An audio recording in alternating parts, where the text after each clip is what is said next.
Hoy veremos el tema de comunicación efectiva. La comunicación efectiva está entre las metas internacionales de seguridad del paciente. Estas son unas estrategias prioritarias evaluadas por la Joint Commission International para acreditar la calidad y seguridad de la atención de hospitales y clínicas que adoptan estas acciones para la seguridad de los pacientes. Esta meta está relacionada con la número 2, que es mejorar la comunicación efectiva, y debe disponerse a todos los usuarios del régimen contributivo subsidiado y o particular que requieran la atención en salud. La comunicación efectiva en salud se define como las habilidades comunicativas en la relación médico-paciente.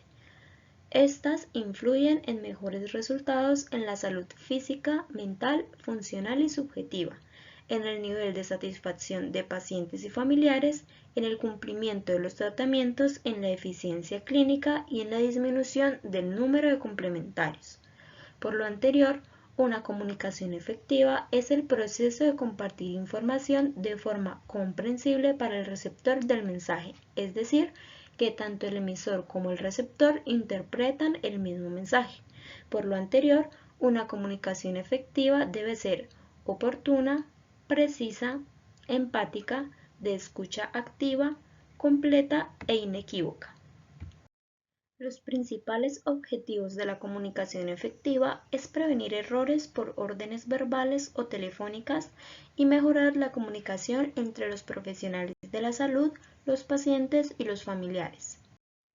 Entre los principios de una comunicación efectiva destacamos estos 5. El primero, ser sensible a cada paciente, aún más teniendo en cuenta que cada uno es diferente.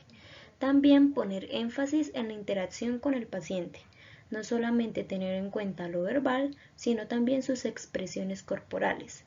Tercero, evitar o reducir en la medida de lo posible la incertidumbre en el paciente, es decir, estar pendientes de que todo lo que se le dice pueda ser entendido por él o ella.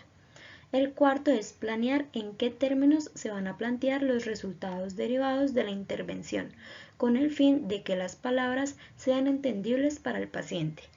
Y por último, ser flexible, amplio en las respuestas y buscar involucrarse en la consulta en el paciente. Las habilidades de comunicación se ven desplegadas en cada etapa de la comunicación efectiva y resaltamos estas 6. La primera es mejorar la apertura de cada encuentro con el paciente. Se recomienda iniciar con un saludo y la presentación personal enmarcada en el respeto. La clave de esta etapa son las preguntas abiertas, permitiendo que el paciente pueda expresar su malestar. Se trata de evitar interrupciones para después ahondar en el problema y conocer el motivo de la consulta. Al final permite confirmar la lista de problemas y la búsqueda de otros que no han sido expresados. Después se tiene hacer eficiente la solicitud y recopilación de la información. Para esto se concentra en explorar el problema escrito. Se incentiva al paciente a contar su historia utilizando de manera correcta la transición de preguntas abiertas a preguntas cerradas. Se sustenta en la escucha activa tomando en cuenta las señales de lenguaje verbal y no verbal que muestra el paciente.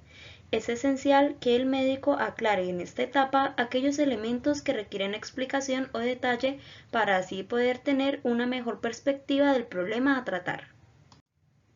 La tercera es comprender la perspectiva del paciente. Esta habilidad se desarrolla durante toda la entrevista y complementa el modelo de atención centrado en la persona. El paciente forma parte del proceso y la toma de decisiones acerca de su salud. El personal médico debe estar preparado para ahondar en las creencias, ideas, expectativas y repercusiones en la vida diaria del paciente y de manera especial incentivar la expresión de los sentimientos. También se debe tener en cuenta compartir información con el paciente. Esto con el propósito de que esta destreza sea entregar información apropiada y adecuada al paciente, individualizando la necesidad de cada persona, preguntar cuánto conoce el paciente acerca de su problema y descubrir cuánto desea saber sobre el mismo.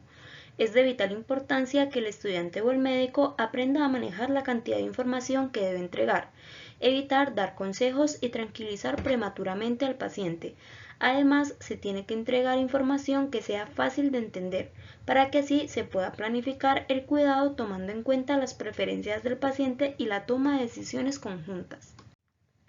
Después se pasa a tener un buen cierre del encuentro, la consulta o entrevista con el paciente. De esta forma, para poder finalizar la sesión de manera adecuada, se deben haber resuelto durante toda la entrevista las cuestiones de cada etapa. Se entiende que este modelo no es rígido y debe adecuarse a cada situación. El médico establece en conjunto con el paciente el plan a futuro, incluyendo posibles alternativas en caso de que el plan de acción elegido no les funcionase. Siempre es necesario explicar al paciente la posibilidad de una falla terapéutica asegurando que existen otras opciones. De esta manera se pasa a la última etapa que vemos en pantalla, que es lograr acuerdos sobre los problemas y los planes para su atención, que es la última habilidad de comunicación efectiva. Ahora vamos a ver algunas herramientas para mejorar la comunicación. Entre estas se encuentra Técnica de Informe de Situación SAER. Esto, de acuerdo a sus siglas, hace referencia a conocer la situación, los antecedentes, la evaluación y las recomendaciones. Esta es una presentación del estado actual del paciente, lo que permite decidir quién, cómo, cuándo y dónde continúa la atención del paciente. Después tenemos la comunicación en voz alta. Esta hace referencia a que se debe comunicar la información importante, crítica y relevante a todos los miembros de manera simultánea durante una situación de emergencia y por ello se debe elevar la voz. Después encontramos una tercera herramienta que es usar la batuta. Este es un proceso sencillo de comunicación entre el equipo de salud y el paciente, que tiene como finalidad conocer y verificar datos del paciente generando una relación confiable que permita garantizar la seguridad del paciente y la calidad de la atención. Entre estas herramientas también encontramos la comprobación. Para esto se corrobora la acción indicada y se realiza por 2 o más personas. Se debe tener en cuenta que el remitente inicia el mensaje, que el receptor acepta el mensaje y proporciona una retroalimentación, y que el remitente realiza double check sobre el mensaje que recibió. Finalmente, se tiene la herramienta de las 5 Ps.